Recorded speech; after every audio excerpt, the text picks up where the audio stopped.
Tremors 2 Aftershocks has Earl teaming up with a new partner, Grady, to hunt graboids. So the positives on this movie are,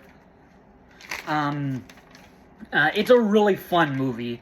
Earl and Grady hunting graboids is a really fun montage when they're blowing up a bunch of graboids. That's a lot of fun. They use toy trucks and drive them around on the ground, and the graboids will eat them, and then they'll set off a bomb, flip a lever, and then the graboid will blow up. That's a lot of fun, and it's entertaining. A graboid holds onto the chain of the car, of their truck, and start pulling it, and then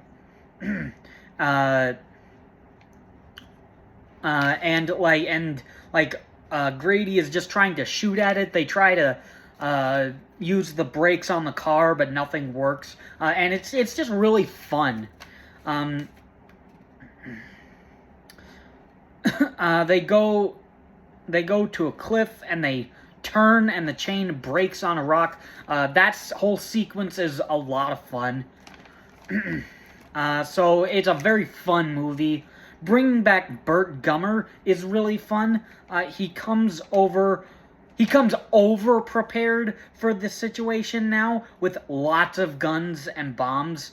And in turn, he kind of makes a problem for the group by shooting a car with like this huge super gun that is supposed to be able to shoot through dirt or something. He shoots it to blow up one of the Shriekers, which the graboids unfortunately turn into Shriekers for a new problem.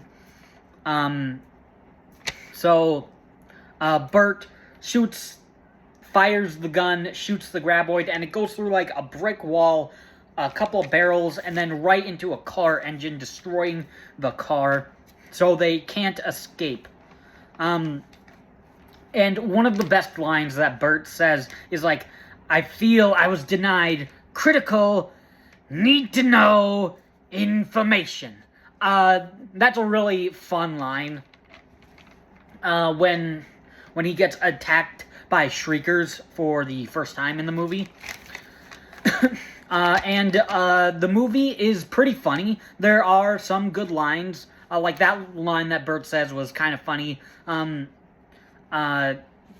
Earl says like, "Oh, this stuff tastes like toilet paper." And then Grady says, "Earl, that is the toilet paper."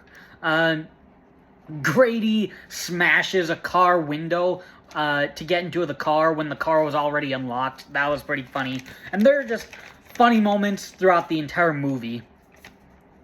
And the last positive is the evolution of the graboid into the Shriekers mixes it up a bit for having a new threat. They hunt by heat instead of sound. They take out the cars, like the car engines, the radio tower, and now they bring the threat on the ground instead of underground. And there's more of them, like a bunch come out of one graboid. And so imagine 5 or 6 graboids that turn into Shriekers. That's a bunch of Shriekers. So there's more threats to deal with. And they're hermaphrodites who reproduce without sex, and they just eat stuff to help them reproduce, and then they just barf up another Shrieker. And so it's like, what they say is it's exponential. That's how they reproduce. So really cool concept, really cool creature, different creature for the sequel. That is it for positives. Onto the negatives. The first negative is Grady and Kate kind of feel like a knockoff of Val and Rhonda, respectively. Grady is Earl's right-hand man in this movie, and And honestly, he's a little too overeager. Like, I've never really completely liked him.